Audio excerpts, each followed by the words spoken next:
بسم اللہ الرحمن الرحیم 6 ستمبر یوم دفاع پاکستان اثر انگیز تقاریر میں یہ تقریر موجود ہے۔ اس تقریر کے اوپر عمل پیرا ہو کر کمپٹیشن میں پہلی پوزیشن آرام سے حاصل کی جا سکتی ہے۔ نحمدہ و نصلی علی رسول الکریم۔ بسم اللہ الرحمن الرحیم۔ صدر ذی وقار، شرفائے ملت اور گلشن تعلیم کے مہکتے پھول، السلام علیکم ورحمۃ اللہ۔ آج مجھے جس موضوع پر اظہار خیال کا موقع ملا ہے وہ ہے 6 ستمبر یوم دفاع پاکستان۔ ستیزہ کار رہا ہے ازل سے تابہ امروز، چراغ مصطفی سے شرار بولا بھی۔ صدر مجلس، ستمبر کا مہینہ وطن عزیز کے دفاع کے حوالے سے پہچانا جاتا ہے۔ 6 ستمبر ہماری، اس لیے آج مجھے اس دن کی یاد تڑپا رہی ہے۔ آج مجھے وہ وجد آفرین اشعار یاد آ رہے ہیں جنہوں نے سوئی ہوئی مسلمان قوم کو اس طرح جھنجھوڑا کہ وہ شیر کی طرح اٹھے اور دشمنان اسلام کے ناپاک عزائم کو خاک میں ملا دیا۔ آج مجھے وہ سربکف مجاہد یاد آ رہے ہیں جو خالد کی تلوار بن کر، ابن قاسم کی للکار بن کر، غزنوی اور غوری کی یلغار بن کر اپنے سے 5 گنا دشمن پر ٹوٹ پڑے ہیں اور ہندو سرماؤں کی امنگوں، آرزوؤں اور تمناؤں کو نیست و نابود کر دیا۔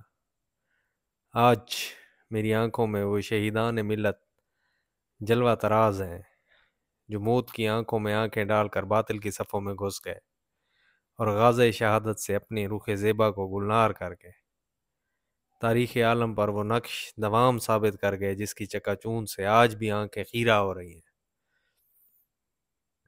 شہادت ہے مطلوب و مقصود مومن، نہ مال غنیمت نہ کشور کشائی۔ جناب والا 6 ستمبر کی تاریخ گواہ ہے جب ہندو دھرم کے پجاریوں کی مکار ذہنیت نے ایک نیا منصوبہ تراشا کہ زندہ دلان لاہور پر چپکے سے حملہ کر دیں اور جم خانہ لاہور میں چنگ و رباب کی محفلیں برپا کر دیں۔ یہ سوچ کر دھرم کے پجاریوں نے راجستھان، سیالکوٹ، کھیم کرن اور چونڈا کے پر حملہ کر دیا، مگر اللہ کے شیر جب جہاد کے لیے نکلے تو انہوں نے دریاؤں کے رخ پلٹ دیے، پہاڑوں کا سینہ چاک کر دیا، دشمن کی ہر دیوار ضرب مومن سے مٹی کا ڈھیر بنتی گئی۔ پھر چشم فلک نے دیکھا پاک فوج کے بہادر جوان اپنے جسم پر بم باندھ کر، زبانوں پر نعرہ تکبیر اور دلوں میں شہادت کا جذبہ لیے دشمن کے ٹینکوں کے نیچے سو جاتے ہیں اور اپنی جان آفرین کے سپرد کر کے یہ ثابت کر دیتے ہیں کہ قوم کے پودے کی آبیاری دریا کے پانی سے نہیں بلکہ اس کے خون سے ہوتی ہے۔ جو شہیدوں کے سینوں سے نکلتا ہے، ملت کی آبرو اس پیالے میں چھلکتی ہے جس میں خون شہید بھرا ہوا ہوتا ہے۔ تمہیں سے اے مجاہد و جہان کا ثبات ہے، شہید کی جو موت ہے وہ قوم کی حیات ہے۔ جناب والا، مجھے 65 کا وہ دن یاد آ رہا ہے کہ جب ایک طرف پاک فوج کفر کی یلغار، توپوں کی گرج اور ٹینکوں کی گڑگڑاہٹ کا گلا دبا رہی ہوتی تھی تو دوسری طرف پوری قوم اس کے شانہ بشانہ تھی۔ ہر شخص اپنی دولت، اپنا مال اور اپنی جان لڑا رہا تھا۔ زخمی مجاہدوں کے لیے خون کے عطیات دیے جا رہے تھے۔ تمام مسلمان رب قدیر کی بارگاہ میں اپنی جبین نیاز جھکا کر فتح و نصرت کی دعائیں مانگ رہے تھے اور خالق کائنات ملائکہ کے ذریعے کفار کو ذلت آمیز شکست سے دوچار کر رہا تھا۔ اور سورۃ انفال کی آیت ہے کہ سرمدی سعادت ہم گنہگاروں کے مقدر میں لکھ دی گئی۔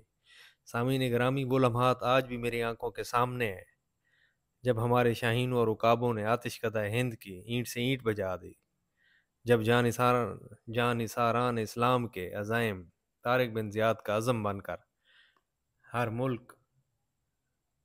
ملک ماست کہ ملک خدائے ماست کا نعرہ بلند کر رہے تھے،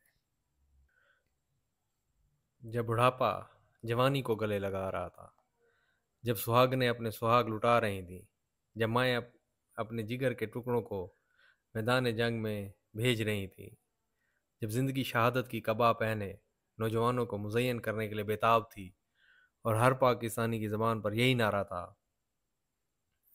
اس ملک و ملت کی خاطر ہی مرنا ہے اور جینا ہے، اس عرض وطن پر کر ڈالو نذرانے اپنی جانوں کے۔ جناب والا، آج وہ وقت ماضی کی آغوش میں جا چکا ہے، لیکن میں اسے واپس لانا چاہتا ہوں۔ وہ ولولے اور جوش و خروش حرص و ہوس کی بھینٹ چڑھ چکے ہیں، اور میں ان بت قدوں کو مسمار کر کے شمع صلح و محبت کی تجلی سے منور کرنا چاہتا ہوں۔ میں دیکھ رہا ہوں کہ شوق شہادت باقی نہیں رہا، لیکن میں آپ سب کو دعوت دے رہا ہوں کہ اپنے اندر عزیز بھٹی اور راشد منہاس کا جذبہ شہادت پیدا کریں۔ آج متاع کارواں لٹ رہا ہے، میں غیرت مند جوانی کو للکار رہا ہوں کہ وہ میدان جہاد میں اترے اور راہ راست سے بھٹکی ہوئی انسانیت کو صراط مستقیم پر لگا دے۔ ہم عہد الست کی بلندی سے گر کر پستی کے مکین بنتے جا رہے ہیں۔ ہم دنیا کی دلدلوں میں سر سے لے کر پاؤں تک پھنس گئے ہیں۔ 6 ستمبر کا دن ہم سے اس بات کا تقاضا کرتا ہے کہ ہم جذبہ جہاد سے سرشار ہو کر اس وطن عزیز کو اسلام کا ایک ناقابل تسخیر قلعہ بنا دیں۔ اور سامعین گرامی، مرکد اقبال سے بھی یہی صدا آ رہی ہے، خیمہ زن ہو وادی سینہ میں ماند کلیم، شعلہ تحقیق کو غارت گر کا شانہ کر، شمع کو بھی ذرا معلوم انجام ستم، حرف تعمیر سحر خاکستر پروانہ کر، ہاں اسی شاخ کہن پر بھی بنا کے آشیاں، اہل گلشن کو شہید نغمہ مستانہ کر، خیمہ زن ہو وادی سینہ میں ماند کلیم۔ تو یہ خوبصورت سی تقریر ہے، اس کو بہت اچھے انداز سے اور بہترین جو ہے نا اس میں 22 پرسنالٹی، کنٹینٹ، تلفظ، یہ ساری چیزیں مل کے ایک شاندار تقریر بناتی ہیں۔ تو اسی طرح کرنی ہے، اور اسی ذریعے آپ جو ہے نا اسی تقریر کے ذریعے ہر کمپٹیشن میں پہلی پوزیشن لے سکتے ہیں۔ اللہ حافظ۔